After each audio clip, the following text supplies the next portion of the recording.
الحميد الودود والصلاة والسلام على صاحب اللواء والشفاعة والمقام المحمود. أما بعد فأعوذ بالله من الشيطان الرجيم. بسم الله الرحمن الرحيم. إن الله وملائكته يصلون على النبي يا أيها الذين آمنوا صلوا عليه وسلموا تسليما. اللهم صل على سيدنا محمد وعلى آل سيدنا محمد وبارك وسلم عليه. اللهم صل على سيدنا جبريل وسيدنا ميكائيل وسيدنا إسرافيل وسيدنا عزرائيل وحملة العرش على الملائكة والمقربين وعلى جميع الأنبياء والمرسلين. بمعجزون زبير الله جل شانه بتوفيق سرا د پیغمبر علیه الصلاۃ والسلام د سیرت مبارکانه یو څه حصہ درته بیان کړ. تر شوی جما باندې مد الله تعالی په توفیق سره سیرت مبارکه تر دې ځای رسولو چې د اسلام یو لوی غزا چې هغه ته د خندق غزا ویل شي یا د احزاب غزا ورته ویل شي، چې دغه محاصره دغه شری شوی و. دغه غزا چې کیمه و په دې کې داسې جنگ نه ده شوه لکه په نورې غزاوې کې یا په نورې جنګي کې چې کوم جنګونه شوي دي چې په هغې کې بیا ډېره وینه تله شوي دي. نو دغه محاصره وه، دا عصبي جنګ و، دا یو داسې جنګ و چې په دې سره فریقین دوه سره دغه ډېر تکلیف ورته ورسېدل. د دغې محاصرې آخري ورځ چې کومه وه هغه 45 ورځې وه، لکه 45 ورځې بعد دغه محاصره دغه ختم شول. په دې کې اول په ابتدا کې چې موږ ذکر کړی وي چې یوسف پلوونون دغه ور وشتلی وي د کفار د جانب نه، هغه یې دوه قتل کړل، هغه نیره په تیسته باندې خلوص شول. یو دغه پکې قتل شول او بل د دوی د جانب نه اوته کسان نیره وي او د مسلمانو د جانب نه دا د غشي په ویشتلې باندې چې د یو طرف نه بل طرف نه په دې باندې بیا غشي کړل. د دې نه مسوا په دې کې بیا داسې جنګ مخې ته نه درغله چې په هغې کې تیرې اربسلې وي یو بل سرونه سره والې. دغه عصبي جنګ و، دغه 45 ورځې دغه محاصره وه، د ډېره په وجدي محاصره وه. نو دغه تر دې ځایه پورې موږ رسېدلی وي چې مسلمون دغه محاصره د دغه مې ذکر کړی و چې صفیه رضی الله تعالی عنها د نبی علیه الصلاۃ والسلام تریر و. دغه د یهود د کیم کسون چې راغلی وي د دوی د کیم جایزه یې خوستله، نو هغه د ونیولو قتل یې کړلو. بیا هغه ساري چې ورغورځه دا مې تفصیلا ذکر کړی وه.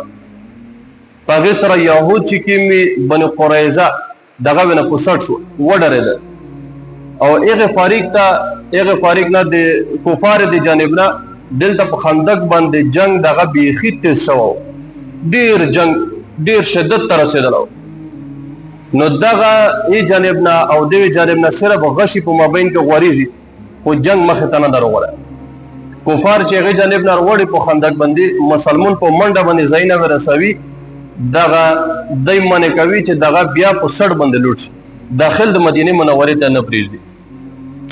دلته صحابه کرام بعضې چې کومې دغه به ارتلل، د کیر دوره به یې کړله، یو به ارتللو، د کیر ضرورت دغه به یې پیره کول. په دې کې سعد ابن معاذ رضی الله تعالی عنه دا یوه ورځ روغلو، دا روغلو قلعه ته.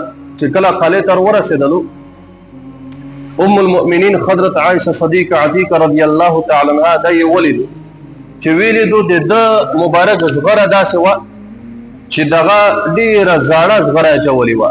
دا دلته په د مابین کې سوری شوې وه، پرې شوې وه، ځکه ډېر غربت و، هېڅ د دوی سره اسباب نه وي. نو دغه زړه زغره یې اچولې وه. نو سعد ابن معاذ رضی الله تعالی عنه چې ولیدلو دغه سردار ده، د انصار سردار ده، خو د ده زاړه زغره ده، پرې زغره اچولې. نو دغه چې ولیدلو ام المؤمنین وایي زه په دې باندې ویره لرم چې د کفارو د جانب نه غش روسي، دغه پرې ځای به ولګي، دغه به خوش به تکلیف به ورته ورسي. نو خو اسباب وینه چې دغه یې جوړه کړې وای، غربت دغه مبارک بیا لوړلو.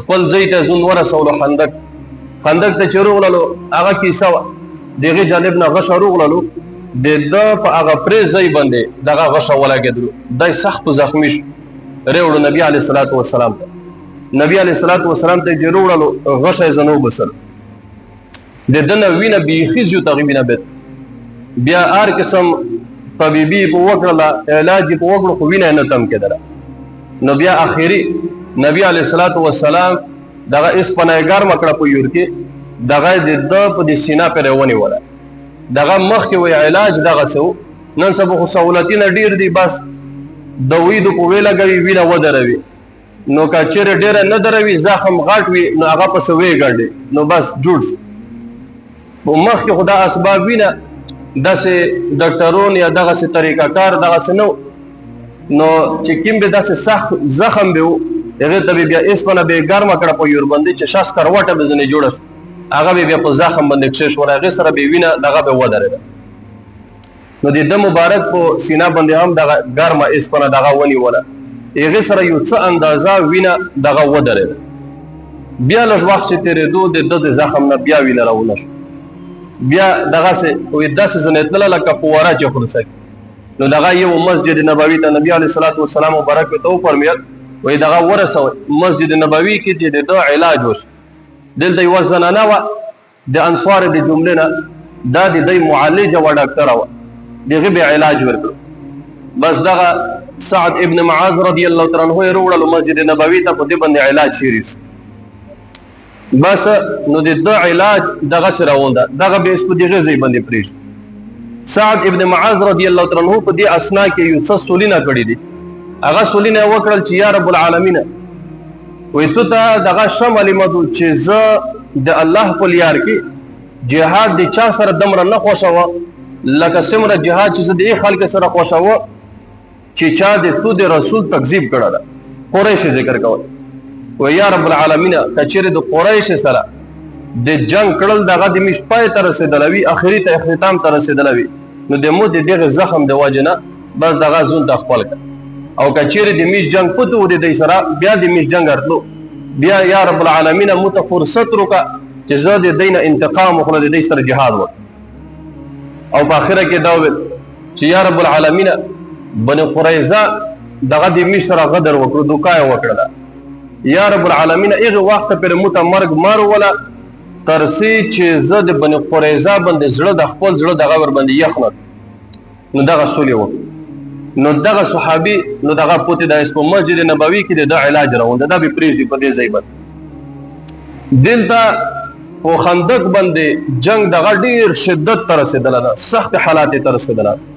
ځکه یو طرف ته مسلمون دغه کم تعداد د 300 دی او هغه 10,000 او ورسره دا بني قریظه هم ورسره شریک شو چې دا د مدینې منورې د داخل یار نو داخل ته ننوځ نو دلته حالات دغه ډېر سخت نو نبی علیه الصلاة والسلام مبارک وایي دعا یې وکړلې دغه حالات دغه ډېر سخت یو صحابي وایي چې په یو لمونځه کې نبی علیه الصلاة والسلام دعا یې وکړل یا رب العالمین وی دغه حالات دغه د میژ نرم کړه ځکه نبی علیه الصلاة والسلام وایي صحابه کرامو ته مخ وروړولو ورته ویل وایي چې د مځکې په مخ باندې د تو څه نه مسوا دغه نه رسیږ داسې نشته چې د الله تعالی وحدانیت دغه ذکر یهود دغه موجود وي نره آسماني ادیان موجود وي خو هغه هم تخریب شوي وي په هغې کې تغیر یې راوستلی وحدانیت دغه پوتې نه و نو د مځکې په مخ باندې دغه صحابه کرام دي دلته چې د نبي علیه الصلاة والسلام سره نوس نبی علیه الصلاة والسلام صحابه کرامو ته وویل د تو څه نه مسوا نه رسیږ دغه نشته چې دغه وحدانیت د الله تعالی ذکر نبی علیه الصلاة والسلام دعا یې وکړلې په دې اسنا کې یو د مشرک د جملې نه د مشرکین د جملې نه یو کس ته هغه اسلام ته داخل شو نعیم ابن مسعود ابن عامر الاشجعي دغه د عطفان د قبیلې سردار ده الله تعالی په دې سخت حالات کې چې کفار دغه مکمل متحد دي او مسلمون دغه ضعف حالات ته رسېدلی دي نو وایي که چیرې ممیلي ډلې په دوی باندې حمله کړې وای په مسلمانې باندې نو دغه به د منځه به ټول وړی وای چیرې 300 تعداد او چیرې 10,000 نه زیات خلک نو دغه 10,000 خلک په دغه کې الله تعالی دغه د نعیم ابن مسعود ابن عامر الاشجعي د دو حالات د زړه حالات الله تعالی دا ور بدل کړ. دغه د زون سره کاستي وکړلو چې یاره چې مو اسلام قبول کړو. دغه چک سول په پټه باندې وروړو. نبی علیه الصلاۃ والسلام ته په خندق باندې وروښتو. صحابه کرام نه اجازه وغوښته چې د نبی علیه الصلاۃ والسلام سره ملاقات وکړي. وایي چې بس وایي مو ور پرېږدئ د دې سره ضروري خبره. وروغللو نبی علیه الصلاۃ والسلام ته مخې ته کښېنست. وایي یا رسول الله زه ګوی ورکوه زه مسلمانېږم. وایي اشهد ان لا اله الا الله وانک رسول الله کلمه یې ویله مسلمون شو. د دې نه وروسته ورته وایي وایي یا رسول الله وایي ایس مو ته امر وکړه زه دغه کومه وظیفه سار ته ورسوم زه دغه په مو باندې کفار دغه خبر نه دي. وایي د تونه مسوا هېڅ څوک په مو باندې خبر نه دي چې دغه مسلمان شوی. وایي یا رسول الله مو ته امر وکړه چې زه هغه وظیفه سار ته ورسوم. زه څه وکړم؟ نبی علیه الصلاۃ والسلام مبارک ورته وویل وایي ته خو یک یو فرد یې او میش 300 کسون دي نو که ته میش ته ارزیوت شي نو په میش باندې هېڅ فرق نه اچوي هېڅ اثر نه زیاتوي. نو صرف ته داسې وکړه چې ته به لوټ شي د دوی جانب ته به ورسې او د دوی په مابین کې تفریقه وروله سره جدا یې کړه. دوی چې لښکر کله سره جدا شي نو دغه به بیا میش ته اسونه شي.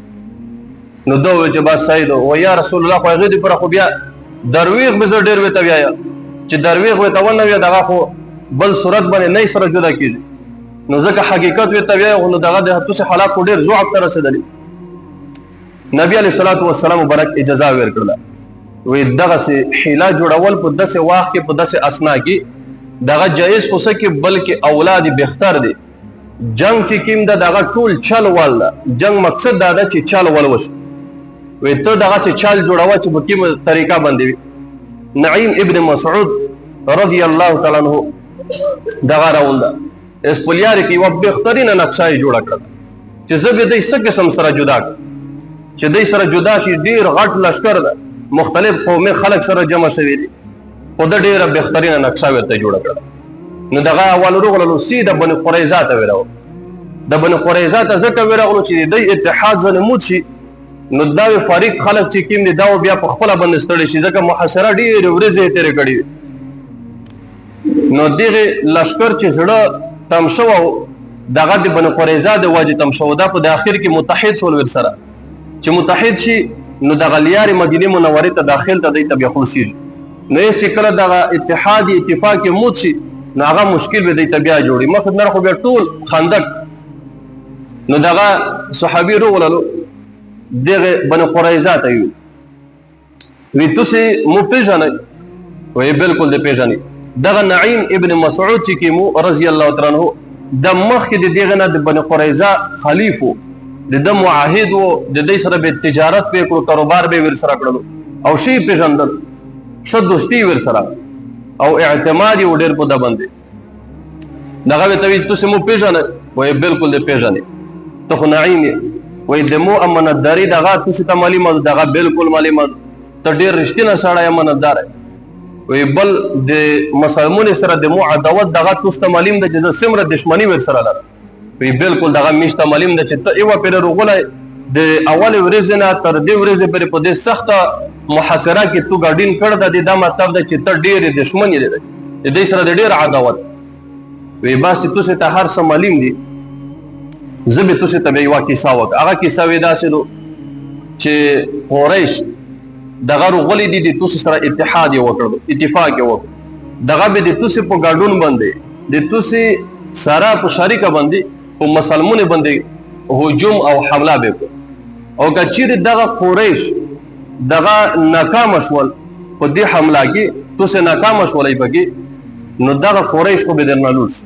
دغه خو لوټ شي خپل وطن هغه مکه مکرمه وایي دغه به درنه لوټ شي او تاسې بني قریظه دغه خو مدینه منوره دغه خو د تاسې خپل ځای ده خپله خوره خپل ملکیت و ده.